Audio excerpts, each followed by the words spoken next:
We are going to be looking at a relatively new field of study for literature called critical lenses. I say relatively new because it was introduced in the 1950s and people have been adding to the lenses up until about the 70s or 80s.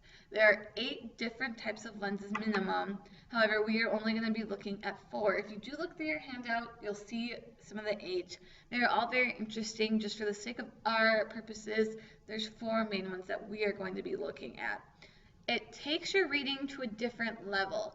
You're not necessarily reading now to just read the plot and enjoy it, or to find symbols. You're reading it to take on a new perspective, to take on a new idea. So like I said, we're going to be focusing on 4, and I'm going to briefly introduce these 4. It's said that no 2 people or persons ever read the same book. And while that might sound a little bit odd, because we've all read The Crucible, we've all read Huck Finn, and we're all going to be reading Gatsby, Of Mice and Men, and parts of Grapes of Wrath, we're still going to read them differently. Our perspectives are going to make our understanding of it different. And my understanding of Great Gatsby is going to be different than yours because of what my life experiences have put me through and how I'm reading it. So, like we've said, there are several lenses that people use to look at literature. So when I say lens, think of it like glasses.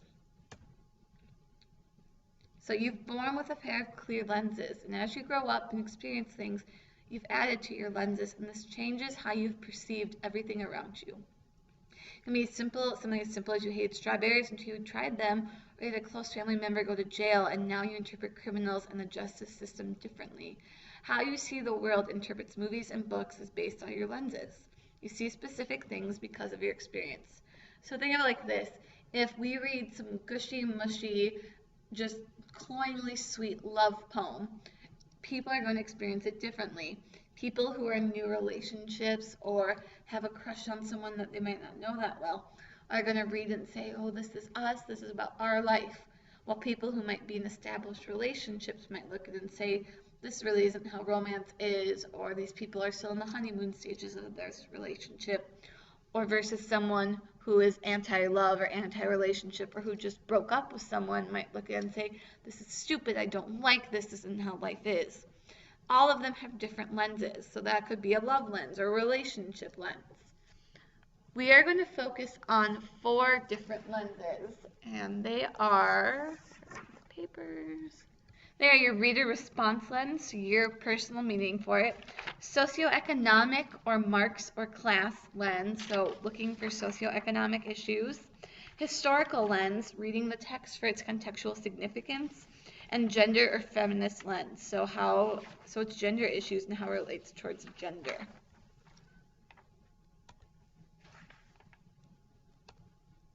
So your reader response lens, and for those of you who are gone today and watching this, I will be giving you a packet of this, and for the rest of you, go to your packet, the 8 critical lenses through which readers can view text, the 2nd page. So reader response. You're reading a text for personal meaning. So how does it affect you? How is your impact going to be different? How is my impact as an adult who's gone through college and who's gone through life and has experienced a lot? How is my interpretation going to be different from you, a high school student who has, frankly, maybe hasn't experienced quite as much as I have? Now, that's not always going to be true. It's not that black and white, but for the purpose of this, you get what I'm saying. So in what ways is this text familiar to your life? How is it different to your life? How did it affect you? What did it make you think? What did it make you feel? What did you notice when you were reading? And has it increased your interest in the subject matter, or has it changed your worldview? If you think back to last year in your lit circles, maybe you read The Long Way Gone about the child soldiers. Maybe that changed something. Maybe that changes what you think of what goes on in different parts of the world. And maybe you're going to go travel and help and see what kind of difference you can make. Maybe it's made you more of a dark, upset person. Maybe it's made you angry. And that's totally fine too. Socioeconomic or cultural, I also want you to add Marxist to this. Focusing on a text's socioeconomic issues, and remember, the socioeconomic issues are the class or the money, or how does our money or how does our social stature change this? So on your packet, you should have next to it these additional questions written down. Who has the power and the money? Who does not? And what is the result of that because of this?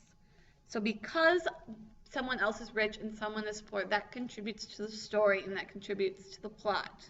So someone today gave an example of Cinderella. Cinderella is abused because her family's left her, so her evil stepmother treats her poorly, and it's because of their class differences. So think about stuff that you have read where maybe you see people are treated poorly because of it.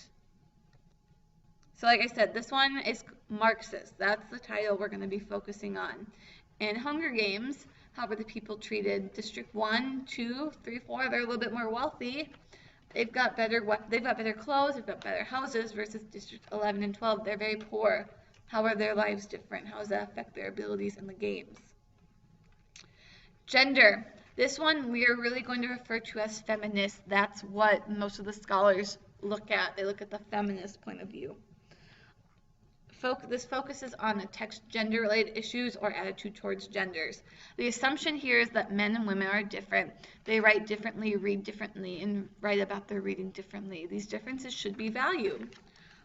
In Huck Finn, we can see a lot of feminist lenses throughout this. We can see it in the beginning when Tom says they'll kidnap women and be nice to them and they'll fall in love with them. Because women, apparently, all you need to do is be nice to them and they fall in love with you. It's that easy.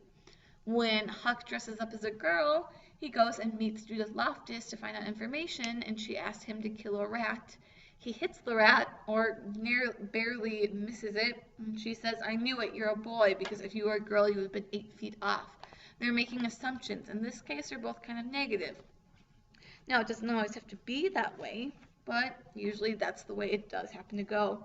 Think of many of your classic Disney movies. They portray a woman, she's a damsel in distress, her prince comes, kisses her, saves her, rescues her, or the movies about her finding a relationship. A lot of it focuses on the idea of the patriarchy, so please write that word down and understand that the patriarchy is the society or government that is ruled by men. So it focuses on the idea that women might be inferior to men, even though we know that's not true. A lot of times that's what the idea is. Historical, biographical. So historical and biographical very much are the same. Biographical is obviously more about the author's life and author's experiences, while historical is going to be about what people are going through at that time. The author probably did live through it, but not always. It focuses on a text's contextual significance. This would include information about the author, his or her historical moment, or the systems of meaning available at the time of writing. So for The Crucible, if you were to read The Crucible without any knowledge of McCarthyism or the Red Scare or communists, you would just think it would be a play about witch hunting. But because you have that knowledge, you know that Joseph McCarthy was a senator who wanted to get rid of all the communists, and you know that people were treating their neighbors left and right, you understand that's where Arthur Miller got the idea for The Crucible. He did not live in the 1600s. He did not live through this. He was alive in the 1950s. So this is why he wrote The Crucible, as an allegory for the modern day witch hunts. Instead of being people, Russians, it's witches. We talked about The Great Gatsby and how that takes place about 7 years before the Great Depression. So understanding how these people could live so extravagantly might make sense as to why the Great Depression did happen. It's a contributing factor to it.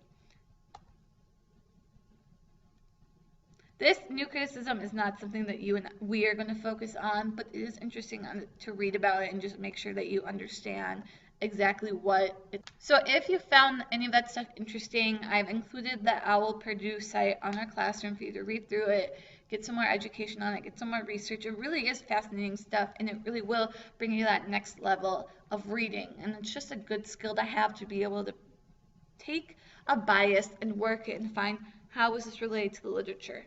So on your Little Red Riding Hood packet that I gave you, you are going to be looking for feminist and Marxist examples in every panel. We will not be doing the historical because that will take a little bit more research, and we will not be doing reader response. I really just want you to focus on those two. Tomorrow, Friday, we will be starting our activity with a film, and I've not told you what film it is yet. That is a surprise. And we will be analyzing the different lenses for this film and seeing what works, what doesn't work, what's a stretch, and what can we really draw from, what can we really find from history. So make sure the Little Red Riding Hood stuff is completed. Email me if you have questions. It's tricky. The Marxist stuff will take some time, so just don't get frustrated and make sure you work through it. Again, with any questions, contact me and let me know. Thanks. See you guys tomorrow.